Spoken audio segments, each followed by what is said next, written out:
in the book of Revelation, John says he was also taken up into heaven, and he's looking at this city of God, and he says he was up on a very high mountain, and yet he says he read what was on the gates and the foundations, then these names. Well, how? How do you do that from up on a very high mountain unless you have telescopic vision? Right. And yet again, this is exactly what indie ears around the world are attesting to. A welcoming committee.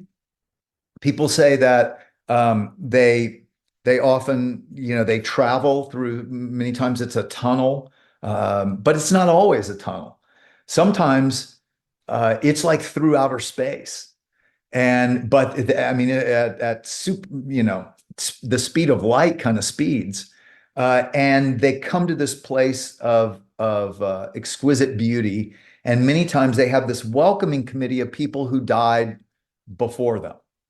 Now, interestingly, Jesus in Matthew 13 says, use your worldly resources to make friends in this life. And then when it's all gone, they will welcome you into an eternal home.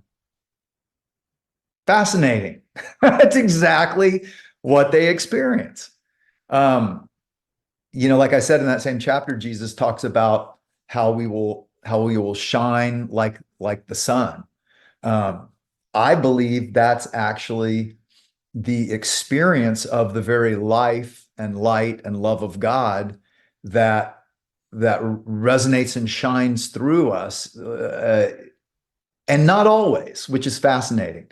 Because when people meet their loved ones, they don't always see them as this, human with light coming out of them.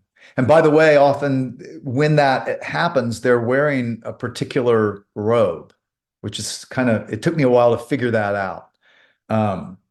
You hear about that in near-death experiences. They were wearing these white robes, but that's also in the Bible as well. But what I finally realized is those white robes, I think, are not white at all. They're translucent.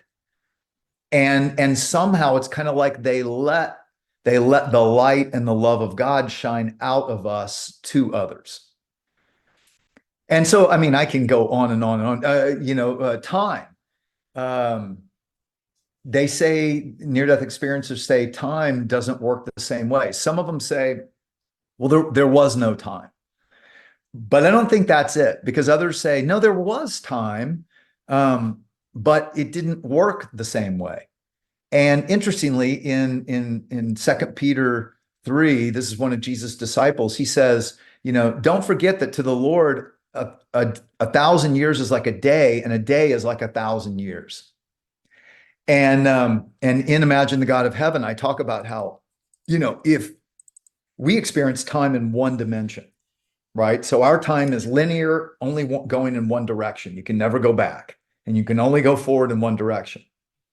But imagine if you had two dimensions of time. So imagine that timeline, and then on each point of that timeline, there's another timeline going north infinitely. So on every moment of a one-dimensional experience of time, you would have all the time in the world to experience that moment before you move to another moment. Sure. And then if you had three dimensions of time, imagine like more of a globe, where the one dimension's the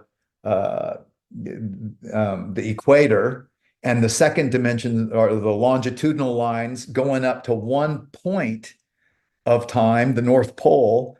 And so that would be a third dimension of time. So from that one point of time, you would experience the beginning and the end, and simultaneously every point of time with all the time in the world.